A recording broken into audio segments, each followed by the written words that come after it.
Cagar budaya adalah warisan budaya bersifat kebendaan.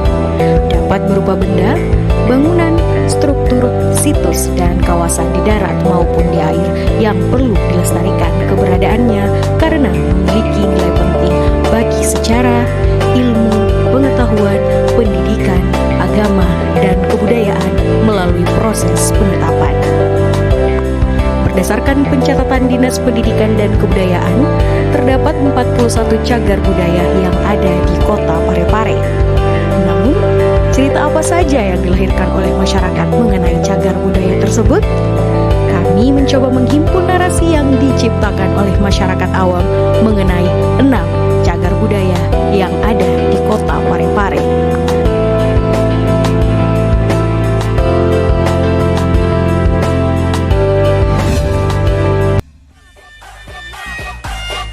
Cagar budaya pertama yakni Batu Makiki.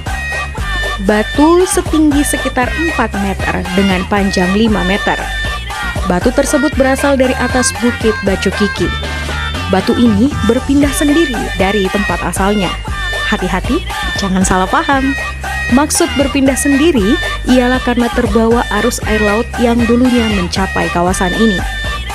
Biasanya, penduduk setempat maupun dari luar daerah Parepare menempatkan sesajen di sekitar batu. Konon katanya, jika terdengar suara ringkikan kuda dari batu, itu menandakan akan datangnya salah satu dari 3 hal berikut. Di antaranya, adanya kematian di kalangan istana, akan ada wabah penyakit menyerang kampung, dan akan adanya musibah seperti kebakaran. Selain itu, masyarakat dulu juga meyakini sebuah larangan mengenakan pakaian berwarna kuning. Bila seseorang melintas mengenakan pakaian berwarna kuning, ia bakal mendadak sakit.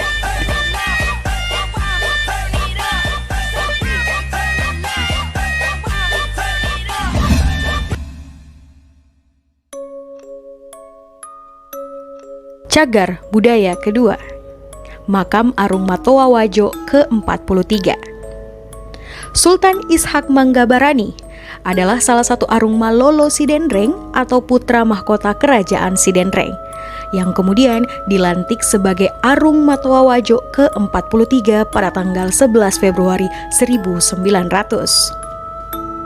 Beliau memerintah selama 16 tahun dan diberi gelar Anumerta Peta Matinroe Riparepare. Rumah kuburan berbentuk kotak dengan atap kerucut dengan tinggi sekitar 3 meter. Sebelum kuburan ini terpelihara, banyak peristiwa lain-lain. Semisal kunci gerbang yang bergerak dengan sendirinya. Akan tetapi, setelah dirawat, sudah tidak ada lagi kejadian-kejadian yang aneh.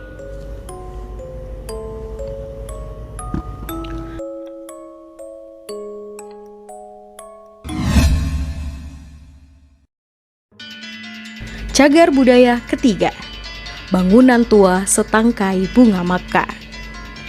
Bentuk bangunan ini seperti lazimnya rumah panggung orang Bugis, terdiri dari beberapa tiang. Dindingnya terbuat dari anyaman bambu, tetapi atapnya menggunakan kerangka baja. Penamaan bangunan tersebut menjadi setangkai bunga maka baru pada Juli 2020 dan berdiri sebagai warung kopi, galeri, dan juga perpustakaan. Di rumah inilah Maka Rumpak Deng Parani ditangkap oleh polisi militer Belanda. Kemudian ditembak mati pada 14 Januari 1947 di terminal mobil depan Masjid Jami atau saat ini kita kenal Monumen Korban 40.000 jiwa. Dahulu tempat ini terkenal angker. Pernah suatu ketika warga memasak di depan rumah ini. Tiba-tiba terdengar suara orang bersin dari dalam rumah.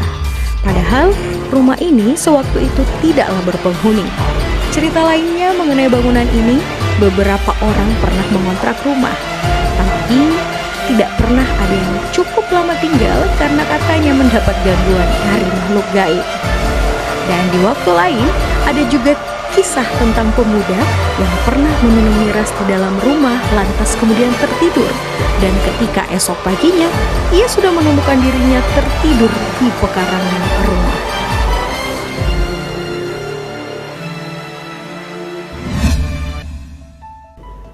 Cagar budaya keempat, Monumen Korban 40.000 Jiwa Parepare.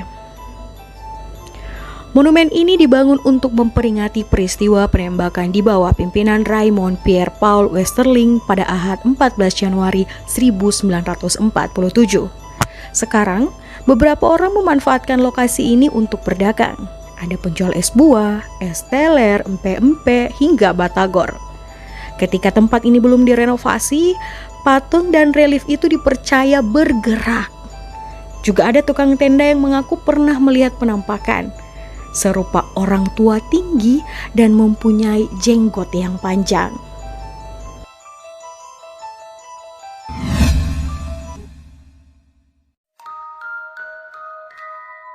Cagar budaya kelima, Makam Datu Lacincing. Datu Lacincing merupakan raja pertama yang dimakamkan di kompleks pekuburan Kubur Datu yang terletak di Jalan Baso Daengerang, Kelurahan Ujung Sakbang, Kecamatan Ujung Kota Parepare. Rumah kuburannya terbuat dari dinding tembok berwarna putih yang tingginya kurang lebih 3 meter. Di kompleks pekuburan ini terdapat 132 makam yang terdiri dari para datu, abdi kerajaan, serta keluarga mereka. Orang yang ingin berziarah dan bisa masuk ke ruangan makam Datuk Lacincing biasanya hanyalah keluarga Datuk Lacincing, karena pintu makam tidak bisa terbuka, seolah terkunci dari dalam. Terkadang orang juga melihat ular di sekitar makam ini. Selain itu, ada juga orang yang kerasukan. Mungkin karena takabur, juga ada orang yang meninggal karena terbentur pintu makam ketika ia hendak masuk ke dalam makam.